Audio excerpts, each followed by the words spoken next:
Hi guys, hi. Today we're gonna study the RRB ALP Science ebook, which is provided by Adda 24/7. I'm collecting from their application, Adda 24/7. Okay, I request see. We're gonna study the science ebook, physics, chemistry, and biology. 300 question set. We're gonna complete it in one line. Okay, so let me open two different tabs, one with the answer and one with the questions. Okay, every time I study like this, I open two tabs and in one tab I open the answer set, and in one tab I open the question set. Okay, now let's starting with the first question. What is the relationship between acceleration and velocity? Okay, there is the options. Acceleration is the rate of the change of velocity. Velocity is the rate of change in acceleration. Acceleration and velocity are unrelatable. Acceleration is the speed of object. Okay, now I think the answer is acceleration is the rate of change of velocity. Okay, uh, now see the answer here. It's okay, it's A. Acceleration and velocity are both concepts used in the describe the motion of an object. Velocity refers to the rate of which an object change its position with the respect of time, while the acceleration refers to the rate of which an object velocity change the respect to time. Okay, the velocity change in a certain direction uh, in respect of time, which I can understand from the this paragraph. And acceleration and velocity, both concepts used to describe the motion of object. Okay, two different things are describing one single thing, motion of the object. And acceleration is not constant and velocity is constant. Okay, what I can say about this. In other words, acceleration is the rate of change in velocity over time. Okay, मतलब time के हिसाब से कितना change हो रहा है acceleration का, velocity का कितना चेंज हो रहा है, वो एक्सीलरेशन है. और if the object velocity is changing, then it is said to be accelerating. Okay, अगर ऑब्जेक्ट का वेलोसिटी चेंज हो रहा है, इसका मतलब उस ऑब्जेक्ट के ऊपर एक्सीलरेशन काम कर रहा है. The direction of the acceleration determined by the direction and change in velocity. Acceleration उसी डायरेक्शन में वर्क करेगा जिस डायरेक्शन में वेलोसिटी वर्क करेगा. इस लाइन का मतलब ये है, मैथमेटिकली अगर हम बोले, acceleration is defined as the derived of the velocity respect of time. Time के हिसाब से वेलोसिटी चेंज होना, जो वेलोसिटी चेंज होता है उसी के एक्सेलरेशन बोलते हैं. अगर हम इसको बहुत छोटे स्केल में पकड़े तो ये a equals to d v by d t होता है. जो ए होता है वो डिनोट करता है एक्सेलरेशन को, डी वी बहुत छोटा टाइम के लिए वेलोसिटी, बहुत छोटा एक वेलोसिटी डिनोट करता है, और डी टी जो है वो बहुत एक छोटा टाइम को डिनोट करता है. ठीक है, it is time. T equals to time, लेकिन यहाँ पे डी दिया हुआ है. डी हम यूज़ करते हैं डेल्टा के शॉर्ट फॉर्म में, तो डेल्टा जो यूज़ होता है वो d y by d t में आता है. वो इंटीग्रेशन का बहुत बड़ा पार्ट आ जाएगा, अभी वो बाद में एक्सप्लेन करेंगे कभी. ठीक है, अभी दूसरा क्वेश्चन देखते चलिए. During dash motion of object along a straight line, the change in velocity of object for any time interval is zero.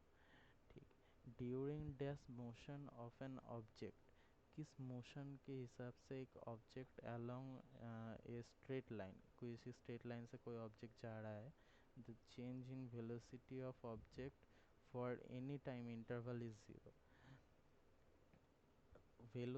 किसी ऑब्जेक्ट का वेलोसिटी में जो चेंज आ रहा है कोई टाइम इंटरवल ऑफ टाइम के लिए, पकड़ लीजिए 1 सेकंड या 2 सेकंड या 5 सेकंड उसके टाइम के इंटरवल के हिसाब से अगर ज़ीरो होता है तो वो क्या होगा, ड्यूरिंग विच मोशन अगर मुझे वो लगता है कि यूनिफॉर्म मोशन अगर होगा तो वो इंटरवल ऑफ टाइम ज़ीरो, कोई इंटरवल ऑफ टाइम में ज़ीरो एक्सीलरेशन होगा, मतलब चेंज इन वेलोसिटी ज़ीरो होगा। ठीक है, देखते हैं आंसर क्या है। डी है, during uniform motion of an object along the straight line the change in velocity of the object for any time interval is zero. ठीक है, यूनिफॉर्म मोशन में क्या होता है, ऑब्जेक्ट एक स्ट्रेट लाइन में अगर जा रहा होता है और इसका वेलोसिटी में कोई अगर चेंज नहीं होता है, इसके वेलोसिटी में कोई चेंज नहीं होता है किसी टाइम इंटरवल के तरफ, अगर आप पकड़ लीजिए 5 सेकंड के लिए हो गया, हर 5 सेकंड में पकड़ लीजिए, एक 5 सेकंड में कोई चीज़ का स्पीड अगर हम पकड़े 10 किलोमीटर पर आवर पकड़ लीजिए, तो अगले 5 सेकंड में भी वो 10 किलोमीटर पर आवर ही रहेगा। तो स्टार्टिंग से एंड तक जो टाइम होगा, पकड़ लीजिए 1 घंटा वो चीज़ चला है, तो एक पहले 1 घंटे के स्टार्टिंग से 1 घंटे की एंड तक जितना रहेगा वो 10 किलोमीटर पर आवर ही रहेगा। तो उसको यूनिफॉर्म मोशन बोलते हैं, लेकिन वो एक्चुअलिटी में वो पॉसिबल है नहीं। आप ये समझ सकते हैं, आप कभी बाइक चलाते हैं, कुछ चलाते हैं, तो उसमें क्या होता है, तो आप जब बाइक स्टार्ट करके चलाना शुरू करते हैं तो वो ज़ीरो से स्टार्ट होता है और वो आप जिस स्पीड तक चलाते हैं उस स्पीड तक वो जाता है। तो उसके अंदर ज़ीरो से वहाँ तक पहुँचने में, ज़ीरो से अचानक से 10 किलोमीटर पर आवर पे नहीं पहुँच जाता बाइक। ज़ीरो पे जाता है, फिर 1 पे जाता है, फिर 2 पे जाता है, फिर 3 पे जाता है, 3 किलोमीटर पर आवर पे जाता है, फिर ऐसे से 8 पे जाता है, 9 पे जाता है, 10 किलोमीटर पर आवर पे वैसे वैसे जाता है।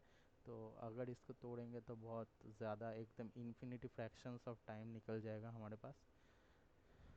उस जगह पे हम d y by d t y use कर सकते हैं। ठीक है, तो यहाँ पे और थोड़ा इन्फॉर्मेशन दिया गया है तो पढ़ लेते थोड़ा। Linear motion, linear motion refers to the motion of an object in a straight line. ठीक है, लीनियर मोशन एक कोई भी मोशन को रेफर करता है, कोई भी मोशन को दर्शाता है जो स्ट्रेट लाइन पे हो। ठीक है, in other words the object moves along a path that does not curve और चेंज डायरेक्शन। ठीक है, तो ये क्या बोलता है, ये बोलते हैं कि कोई पाथ है जो कोई कर्व नहीं बन रहा। पकड़ लीजिए आप सीधा जा रहे हैं तो सीधा ही जा रहे हैं, आप कहीं किसी तरफ घूम नहीं रहे, आप नॉर्थ की तरफ जा रहे हैं तो नॉर्थ की तरफ ही जा रहे हैं, आप ईस्ट में भी नहीं जा रहे, वेस्ट में भी नहीं जा रहे, साउथ में भी नहीं घूम रहे। ठीक, आप नॉर्थ की तरफ जा रहे हैं तो नॉर्थ की तरफ ही जा रहे हैं, curve directed. This is also something refers to the, क्या लिखा है, क्या लिखा है इसमें, RECTI, rectilinear motion। Okay, this is also called as rectilinear motion। मुझे पता नहीं था ये वैसे तो मुझे कुछ भी पता नहीं था, फिर भी ये अभी पता चल गया। देखते हैं फिर और बहुत कुछ पता चलेगा, ये पढ़ते पढ़ते बहुत कुछ पता चलता है। ठीक है, ट्रांसलेशन मोशंस क्या होता है, translation motions refer to the motion of an object where all points on the object moves along the parallel path in the same direction. ठीक है, पकड़ लीजिए साथ में बहुत सारे मोशंस हो रहा है, बहुत सारे चीज़ एक साथ में चल रहा है, एक साथ में चल रहा है मतलब वो पैरेलल वे में चल रहा है, आजू बाजू में चल रहा है, लेकिन कभी एक दूसरे के साथ टच नहीं हो रहा है।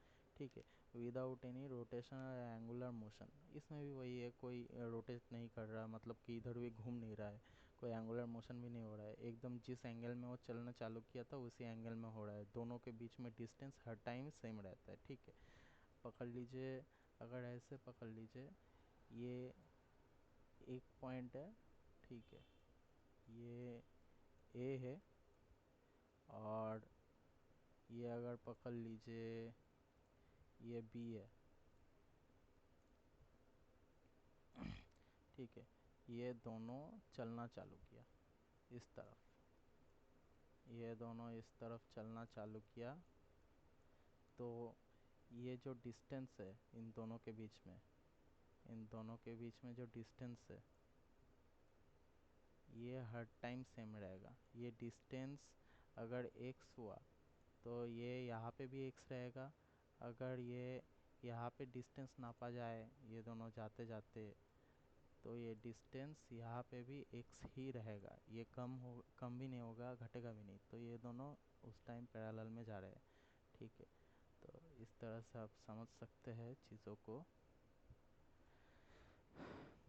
Equilibrium motion refers to the motion of an object where a net force acting on the object is zero। ठीक है, मतलब इक्विलिब्रियम मोशन क्या होता है, कोई चीज़ अगर मोशन में है, कोई चीज़ मोशन में है और उसके ऊपर कोई भी बाहर से कोई भी फोर्स अप्लाई नहीं किया जा रहा है, कोई भी बाहर से फोर्स यूज़ नहीं हो रहा है। जैसे equilibrium motion refers to the motion of an object where the net force acting on the object is zero. ठीक है, ऑब्जेक्ट के ऊपर जो बाहर से कार्य किया जा रहा है वो ज़ीरो है। And as the result the object does not accelerate, मतलब वो कोई भी ऑब्जेक्ट अगर है, पकड़ लीजिए यहाँ पे एक ऑब्जेक्ट है, जो ये पकड़ लीजिए वाई ऑब्जेक्ट है। ठीक है, ये इस साइड पे जा रहा है, इस तरफ जा रहा है, ये इस तरफ जाते जाते ये 10 किलोमीटर पर आवर इस स्पीड से ये इस तरफ जा रहा है। तो इस तरफ इस पॉइंट में भी ये इस पॉइंट में भी 10 किलोमीटर पर आवर ही होगा, इस पॉइंट में भी 10 किलोमीटर पर आवर ही होगा। ये आगे जितना जाता जाएगा ना, ये आगे जितना जाता जाएगा ये 10 किलोमीटर पर आवर ही स्पीड होगा इसका। बाहर से कोई फोर्स अप्लाई हो रहा है कि नहीं हो रहा है, नहीं हो रहा है ना, तो इसके वजह से वो जहाँ तक भी जाएगा वो तो 10 किलोमीटर पर आवर स्पीड से ही जाएगा, वो स्पीड चेंज नहीं होगा। ठीक है, तो यहाँ पर और क्या बोला हुआ है, and as the result the object does not accelerate, ये तो पढ़ा हमने। And other words the object is in state of balance. ठीक है, तो वो एक स्टेट ऑफ बैलेंस में, मतलब 10 किलोमीटर पर आवर स्पीड पे जा रहा है तो 10 किलोमीटर पर आवर स्पीड पे ही जा रहा है, and it's motion is constant. ये वैसे वही है, वही बात घुमा फिरा के, without any changes in speed in और डायरेक्शन। यहाँ पे भी वही बात बोला गया है कि कोई डायरेक्शन चेंज नहीं होगा, स्पीड तो चेंज नहीं होगा, इससे ऊपर वाले लाइन में ही समझ में आ गया हमको, यहाँ पे डायरेक्शन भी चेंज नहीं होता। ठीक है, तो हम चलते तीसरे क्वेश्चन की तरफ। A body of mass 5 kg accelerates from 12 metre per second और 20 metre per second in 4 seconds due to the application of a force on it, calculate the magnitude of this force। ठीक है, ये एक math है, तो ये मैं आपको डायरेक्टली आंसर्स में ही दिखा देता हूँ तो आपको समझने में आसानी होगा। ठीक है, तो यहाँ पे आंसर क्या बोला गया है, बी। ठीक है, बी में क्या, बी में क्या है, यहाँ पे 10 न्यूटन फोर्स ये अप्लाई करेगा इसके ऊपर। तो हम लोग आइए देखते हैं यहाँ पे क्या है।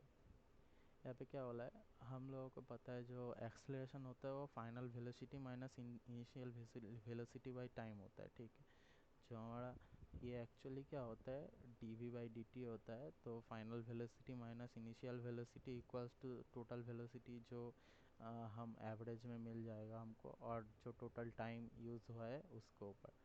तो यहाँ पे जो दिखाया गया है, हमारा जो एक्सलेरेशन हो रहा है 12 मीटर पर सेकेंड से 20 मीटर पर सेकेंड, मतलब 20 metre per second minus 12 metre per second equals to 20 -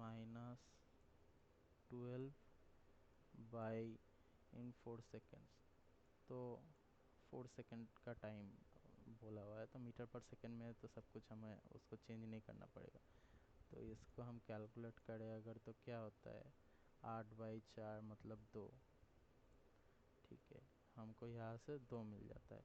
और 5 kg, उसका मास 5 kg है, तो 2 अगर उसका एक्सलेरेशन होगा तो हमको क्या होता है ना, जो मास होता है और जो एक्सलेरेशन होता है उन दोनों को एक साथ लेना पड़ता है। जिस चीज़ का मास जितना ज़्यादा होगा उस चीज़ का एक्सीलरेशन होने में उतना ज़्यादा टाइम लगेगा और उतना ज़्यादा वो काम भी करेगा, ठीक है, उतना ज़्यादा उसका स्पीड भी होगा। तो इस हिसाब से हमको दो यहाँ से मिल गया। तो फोर्स, फोर्स का क्या होता है, मैं जो अभी बोल रहा था, फोर्स क्या होता है, मास इंटू एक्सेलरेशन होता है। जो मतलब फोर्स उतना ही ज़्यादा होगा जितना ज़्यादा उसका मास होगा, और एक्सेलरेशन भी जितना ज़्यादा होगा उसके हिसाब से फोर्स डिपेंड करता है। मतलब वो दोनों अगर जितना ज़्यादा बढ़ता जाएगा फोर्स भी उतना ज़्यादा बढ़ता जाएगा, ठीक है। उस हिसाब से अगर 2 into 5 हम कर दे तो हमको यहाँ पे 10 मिल रहा है। तो 10B is the proper answer, ठीक है। तो इसके बाद वाला देखते हैं, which of the following is an example of non uniform motion, ठीक है। A car driving at a constant speed on the straight road, कोई गाड़ी स्ट्रेट रोड पे कांस्टेंट स्पीड पे चल रहा है। एक ball bouncing off a wall, a ball एक कोई भी बॉल कोई भी दीवार पे टकरा के आके गिर रहा है और बाउंस कर रहा है।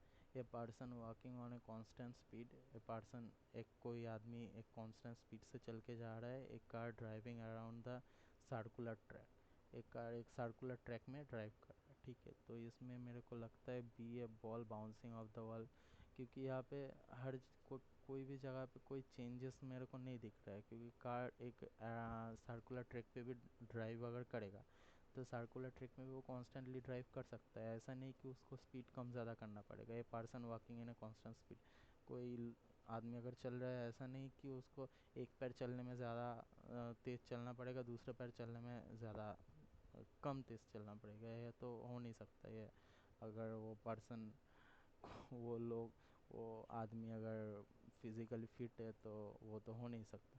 एक car driving in constant speed, यहाँ पे तो लिख ही दिया है कि कांस्टेंट स्पीड पे ड्राइव हो रहा है, तो ये तो होगा ही नहीं।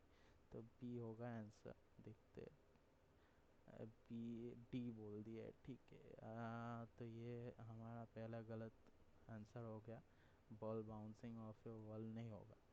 ए car driving around a circular track, इसमें क्या बोल रहे हो वो लोग, non uniform motion is a motion which is a changing velocity and car is driving around a circular track, okay, which has a changing velocity.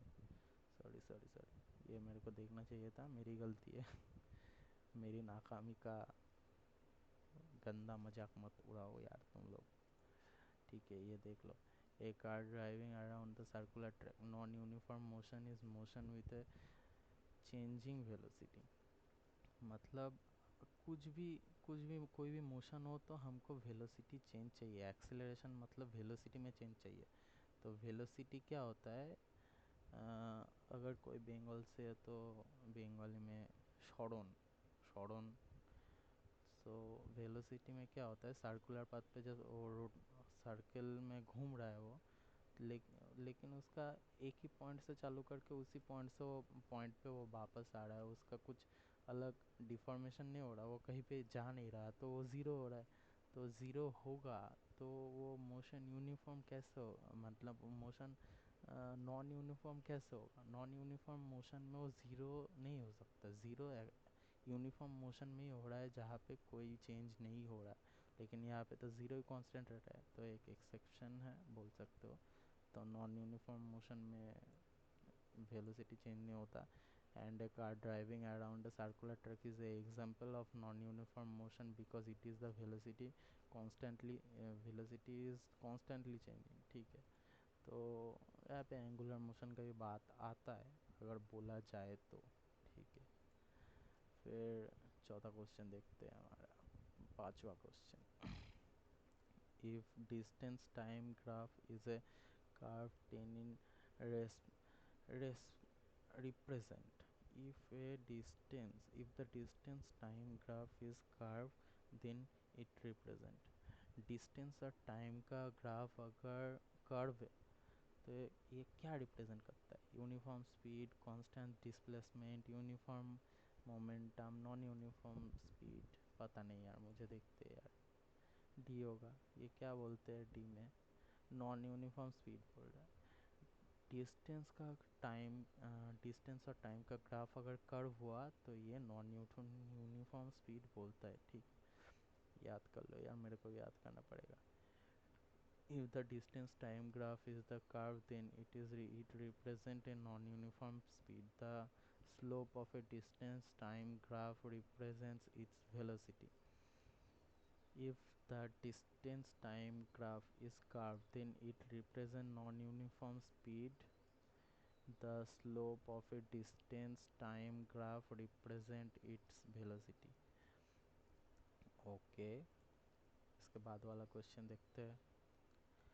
In the equation of motion, in the equation of motion, 2as equals to v square minus u square, where a is representing to क्या होगा, speed, displacement, velocity, acceleration.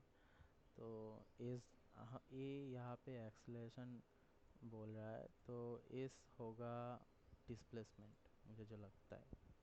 हाँ, इस displacement है. The third equation of motion, ये motion का third equation है. ठीक है. V square equals to u square plus 2as, where is the displacement, a is acceleration. Okay, a is acceleration there, here is a is acceleration, u and v are the initial and final velocity respectively. U and v are the initial and final velocity. U and v are the final and velocity and initial velocity, other equations of motion. ठीक है, यहाँ पे तीनों equation of motion दिया गया है, थोड़ा पढ़ लेते हैं इनको.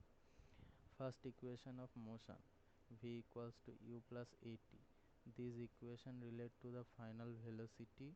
यहाँ पे velocity को v से डिनोट किया गया है. v equals to u plus at of an object. It is in initial velocity को u represent किया गया है and acceleration a and time taken to the change in velocity. acceleration को a, टाइम को t, ये normal चीज़ है. ठीक है. सेकेंड इक्वेशन में क्या बोला है, a is equals to u t plus half a t square. The equation relates to the distance travelled by the object to its initial velocity, acceleration and time taken to travel that distance. ठीक है. Equation relates the distance travelled by an object to its initial velocity, acceleration and time taken to the travel to this distance. ठीक है. ये बताया गया. Third equation तो यहाँ पे हम पढ़ ही लिए, v square equals to u square plus 2as. This equation relates to the final velocity of an object to its initial velocity, acceleration and distance traveled. ठीक है. इसके बाद वाला क्वेश्चन देखते हैं हम. The shortest distance measured from the initial to the final position of an object is known as the shortest distance measured from the initial and final position of a object is known as. ये मेरे को लगता है displacement होगा. ठीक है. क्योंकि क्या होता है, कहीं भी इधर उधर से घूम के अगर गए, पकड़ लीजिए कोई एक ये एक पॉइंट, ये एक पॉइंट और ये एक पॉइंट. ठीक है. ये लोग अगर ये ए पॉइंट, ये बी पॉइंट. ठीक है. ए पॉइंट से बी पॉइंट में हम कैसे जा सकते हैं, हम ऐसे स्ट्रेट भी जा सकते हैं. ठीक है. ये भी थोड़ा टेढ़ा मेरा हो गया, लेकिन ऐसे इसको स्ट्रेट लाइन अगर हम आप समझ लीजिए, तो ऐसे स्ट्रेट भी जा सकते हैं, या तो ऐसे ऐसे ऐसे ऐसे ऐसे ऐसे ऐसे ऐसे ऐसे घूम फिर के भी हम जा सकते हैं. मतलब पकड़ लीजिए, ये घर से स्कूल हो गया और ये स्कूल से घर हो गया. ठीक है. स्कूल से घर हो गया, लेकिन जो है वो डिस्टेंस तो सेम ही रहेगा ना. ए से बी तक जो डिस्प्लेसमेंट है, आप यहाँ से यहाँ तक गए, वो तो कांस्टेंट रहेगा ना, वो तो नहीं चेंज हो सकता एक्चुअलिटी में. आप तो स्कूल से आपका घर का डिस्टेंस तो चेंज नहीं हो सकता ना. तो ये ऐसे काम करता है. ठीक है. तो आंसर भी देख लेते हैं. आंसर में क्या दिया गया है हमको. आंसर में भी डी दिया गया है. मैं भी बोला था डी मतलब displacement. The shortest distance measured from the initial to the final position of an object is known as the displacement. Okay, यही आपको समझ आ रहा था. डायरेक्शन क्या होता है? Direction refers to the total path travelled by an object in motion. ठीक है, कोई ऑब्जेक्ट अगर मोशन में रहा तो वो मोशन में रह के कितना डिस्टेंस उसने ट्रैवल किया, वो डायरेक्शन के ऊपर डिपेंड करता है. किस डायरेक्शन पे करता है? It is the scalar quantity which measures it has only magnitude and no direction. ठीक है, मैग्नीट्यूड मतलब ज़्यादा बड़ा साइज़ का, ऐसा समझा रहा है. ठीक है. Velocity is the physical quantity which describe the rate of change of an object position with respect to time. कोई वेलोसिटी में पहले भी समझा चुका हूँ, कोई टाइम स्टैम्प के हिसाब से वेलोसिटी का चेंज, वही है असली चीज़. It is a vector quantity है क्योंकि इसका एक डायरेक्शन है, प्रॉपर डायरेक्शन है. Which means it is both magnitude, मतलब दोनों चीज़ है. तो उसमें बस साइज़ है जो डायरेक्शन दिखाता है, इसमें स्पीड है जो डायरेक्शन और चेंज विद टाइम और वेलोसिटी दोनों दिखाता है. ठीक है, इसके बाद वाला क्वेश्चन हम देखते हैं. If body is moving on a circular path, एक सर्कुलर पाथ में अगर बॉडी मूव करता है, what is it's average velocity if it's complete on one circle in 1 second. ठीक है, ये तो ज़ीरो होगा भाई. इसी क्वेश्चन में हम लोग समझे. ये जो किधर गया वो, ये एक car driving around the circular truck, इसी क्वेश्चन में हम लोग समझे. तो ये ज़ीरो होगा. देखते हैं अभी 8 नंबर का आंसर क्या है. हाँ, when a body is moving in a circular path, its average velocity when it complete the circles in 1 second is 0. ठीक है, वो 0 होगा. उसी क्वेश्चन में समझ गए. 9 नंबर क्वेश्चन देखते हैं. Which of the following is an example of a circular motion. ठीक है, इनमें से कौन सा सर्कुलर मोशन का एग्जाम्पल है? A ball rolling down a hill, a car driving in a straight line, a merry-go-round spinning, a bird flying in a straight line. ठीक है, बर्ड बर्ड इसको अगर हम बर्ड समझ ले, ये बर्ड है, पक्षी है यार. बर्ड वर्ड क्या है समझ में नहीं आता. ये बर्ड है, ये भी स्ट्रेट लाइन पे ही जा रहा है. ठीक है, ये स्ट्रेट लाइन पे जा रहा है, पकड़ लीजिए स्ट्रेट लाइन ही है, मेरे से बना नहीं यार ठीक से. ठीक है, ये एक कार है जो स्ट्रेट लाइन पे जा रहा है. ये एरो अप्लाई, क्या यार, पेन से बनाना पड़ेगा. ठीक है, चलिए बना लेते हैं. ये अगर ये सी पकड़िए, कार है, ये कार भी ऐसे स्ट्रेट लाइन पे जा रहा है. ठीक है, और ए बॉल रोलिंग डाउन टू ए हिल. हाँ, ये एक कॉन्फ्यूजिंग चीज़ है. पकड़ लीजिए, ये एक हिल का स्लोप है. ठीक है, यहाँ पे एक बॉल है, ये इससे नहीं बन रहा है, इससे बना देते हैं. पकड़ लीजिए, ये एक बॉल है. ठीक है, ये ऐसे घूम घूम के नीचे गिर रहा है. ये ऐसे घूम घूम के नीचे गिर रहा है, ऐसे घूम रहा है, फिर ऐसे घूम रहा है, ऐसे नीचे आ रहा है. ठीक है, तो ये कौन सा होगा? ये मतलब कौन सा मोशन होगा? ये सर्कुलर मोशन होगा कि लीनियर मोशन होगा? ये हम कैसे समझते हैं इसको? ये कार समझ लीजिए. ठीक है, ये कार का पहिया समझ लीजिए. तो ये कार का पहिया कार के साथ ही तो जा रहा है ना. कार का पहिया कैसे भी हो कार के साथ ही जाएगा ना, किधर भी जाए.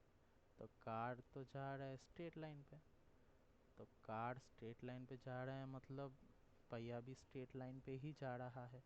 तो पहिया स्ट्रेट लाइन पे जा रहा है मतलब ये स्ट्रेट मोशन होगा जो स्ट्रेट लाइन पे जा रहा है. तो ये भी स्ट्रेट लाइन पे ही जाएगा, ये सर्कुलर मोशन तो होगा नहीं. ठीक है, तो हमारा आंसर क्या होगा? आंसर मेरे को लगता है कि सी होगा। अभी देखते हैं कैसे लग रहा है मेरे को कि गलत होगा कि बी होगा आंसर। लग रहा है मेरे को कि गलत होगा, देखते चलिए।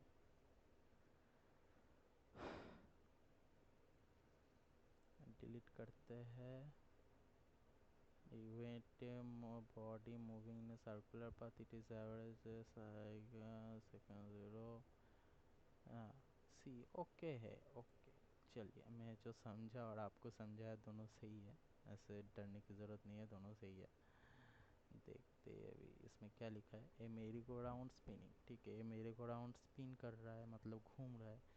Circular motion is motion in a circular path around central path. तो एक सेंटर पॉइंट के ऊपर बेस करके सर्कुलर मोशन उसके ऊपर घूम रहा है, मतलब वो कहीं पे जा तो नहीं रहा है। जैसे आप पकड़ लीजिए, जो बॉल घूम रहा है, कोई भी बॉल घूम रहा है, तो वो बॉल अपने सेंटर के ऊपर बेस करके अपने एक्सिस के ऊपर घूम रहा है, जैसे अर्थ हो रहा है, ठीक है। उसी हिसाब से circular motion is a motion circle path around a central point, ठीक है। एंड ए मेरी go round spinning in a classic example of circular motion. ये तो याद रखिए आप, मेरी गो राउंड क्लासिक यार।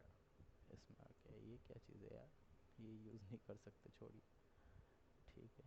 फिर 10 नंबर का क्वेश्चन देखते हैं, लास्ट क्वेश्चन। इतना ज़्यादा वीडियो बनाने में मतलब टाइम लग जाता है यार, समझ में नहीं आता। आधा घंटा हो गया यार, समझ में नहीं आया मेरे को। 10 ही क्वेश्चन हुए तो 3 मिनट में एक क्वेश्चन हो रहा है एवरेज में, ऐसा नहीं होना चाहिए, ठीक है। आखिरी क्वेश्चन देखते हैं अभी इस वीडियो का। Acceleration to Newton's first law. Accelerating to Newton's first law, Newton's first law में एक्सेलरेट हो रहा है। What will happen to a ball thrown in horizontal on a frictional surface, ठीक है। हॉरिजॉन्टली कोई फ्रिक्शनल सरफेस के ऊपर अगर बॉल थ्रो किया जाए तो न्यूटन्स फर्स्ट लॉ के हिसाब से क्या होगा, ठीक। क्या लिखा है इसमें ए ऑप्शन पे, the ball will continue to move horizontally at a constant speed. Ball continuously horizontal पे कांस्टेंट स्पीड पे घूमता रहेगा, ठीक है। The ball will slow down and eventually stop, वो धीरे होगा और रुक जाएगा। The ball will accelerative velocity, मतलब एक्सेलरेटिव वेलोसिटी के साथ वो और ज़्यादा स्पीड पे चला जाएगा। The ball will change direction, ball direction change करेगा, ठीक है। तो ये थोड़ा बिछड़ा हुआ सवाल है, इसका आंसर देख लेते हैं हम लोग। क्या बोल रहा है? ए बोल रहा है, ठीक है। The ball will continue to move horizontally at the constant speed. तो क्यों बोल रहा है ऐसा? ऐसा है क्यों? न्यूटन्स लॉ ऑफ मोशन में अगर हम देखें, न्यूटन्स फर्स्ट लॉ में क्या बोला गया? Also known as the law of inertia. ये लॉ ऑफ इनर्शिया के नाम पे भी हम लोगों को पता ही है, ठीक है। लॉ ऑफ इनर्शिया के नाम पे भी हम लोग ये जान सकते हैं। ये वाला कलर ले लेते हैं, चलिए। Also known as the law of inertia, it is state on the object of rest will remain at rest. मतलब कोई ऑब्जेक्ट अगर रेस्ट पे रहे तो वो रेस्ट पे ही रहेगा। And an object in motion will continue to move at constant velocity. मतलब कोई ऑब्जेक्ट अगर मोशन में है तो वो कांस्टेंट वेलोसिटी के साथ मोशन में ही रहेगा, स्ट्रेट लाइन पे। वो अपना मतलब फेस भी चेंज नहीं करेगा। नॉर्थ की तरफ है तो नॉर्थ की तरफ ही रहेगा, ईस्ट साउथ ईस्ट वेस्ट किसी भी तरफ नहीं जाएगा वो, ठीक है। Unless accepted upon by the external force, कोई एक्सटर्नल फोर्स अगर एक्ट ना किया गया उसके ऊपर, मैंने एक्ट को एक्सेप्टेड बोल दिया, गलती है मेरी। एक्सटर्नल फोर्स के ऊपर कोई अगर एक्ट नहीं किया गया, मतलब कोई एक्सटर्नल फोर्स उसके ऊपर अगर अप्लाई नहीं किया गया, तो वैसे ही चलता रहेगा। This means that the object have a neutral tendency to resist इस change in their state of motion, ठीक है। इससे क्या समझ में आता है, कोई भी वस्तु, कोई भी चीज़ अपने जो स्टेट में है, अगर कोई चलता हुआ चीज़ चल रहा है, अगर कोई रुका हुआ चीज़ रुका हुआ है, तो अपने मोशन को चेंज करने के लिए वो रेसिस्ट करेगा, मतलब रोकेगा। कोई दूसरा अगर आके उसको फोर्स अप्लाई करेगा तो ही वो चेंज होगा, अपने आप से वो नहीं होगा। अपने आप से वो रुका रहेगा, उसी एक ही जगह पे रुका रहेगा। And only external forces can cause them the accelerate और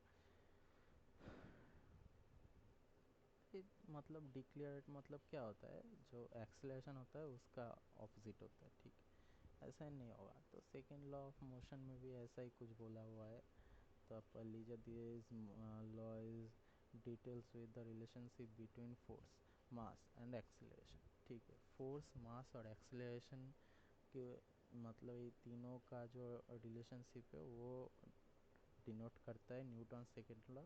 हम जो ये वाला क्वेश्चन देखे ना, ये वाला जो मैथ का क्वेश्चन हम देखे थे, यहाँ पे मैंने बोला था आपको, देखिए एक्सेलरेशन पहले क्या होता है, वेलोसिटी, वेलोसिटी एक तरह का डिस्टेंस ही होता है, ठीक है। वेलोसिटी एक तरह का डिस्टेंस ही होता है, डिस्टेंस और टाइम यहाँ पे हमको मिल गया। और अगर हमको फोर्स चाहिए, फोर्स का जो हमारा यूनिट होता है वो न्यूटन इसलिए यूज़ किया जाता है क्योंकि न्यूटन बाबा जी ने ये तो बोला था हमको। तो न्यूटन बाबा जी ने और क्या बोला था इसके बारे में, एक्सेलरेशन जो है वो डिस्टेंस बाय टाइम होता है और उससे एक्सेलरेशन मिलता है। और फोर्स क्या होता है, मास इंटू एक्सेलरेशन होता है। तो ये न्यूटन सेकेंड लॉ को अच्छी तरह से समझा दे रहे हैं हमको। वो वाला मैथ से हमको F equals to m a मिल गया, जो हम वहाँ पे अप्लाई किए, F equals to m a, ठीक है। Force equals to mass into acceleration. तो ये था। इसके नीचे थर्ड लॉ भी है न्यूटन का, ये जो जिसको नहीं पता यार थर्ड लॉ क्या है वो थोड़ा पढ़ लेना। तो आज का वीडियो इतना तक ही था, मतलब ये वाला वीडियो बहुत बड़ा तो हो गया है मेरे हिसाब से। बहुत सारे वीडियोस 6-6 7-7 घंटे का होता है, लेकिन मेरा फर्स्ट वीडियो है इसलिए इतना ज़्यादा मेरे में ताकत है नहीं कि ये मैं समझा पाऊँ आप सभी को। इतना ज़्यादा मेरे पे पेशेंस नहीं है समझाने का, तो धीरे धीरे आ जाएगा। तो ठीक है, चलिए अगले वीडियो में इससे 11 नंबर क्वेश्चन से चालू करेंगे। और please subscribe the channel. Okay यार, ये मैं क्या क्यों ही बोल रहा हूँ यार, अरे यार मन हो तो कर देना यार। अगर आपका मन हो तो आप सब्सक्राइब कर देना, मन ना हो तो ना कीजिएगा, कोई बात नहीं, हम संभाल लेंगे, ठीक है। चलिए बाय।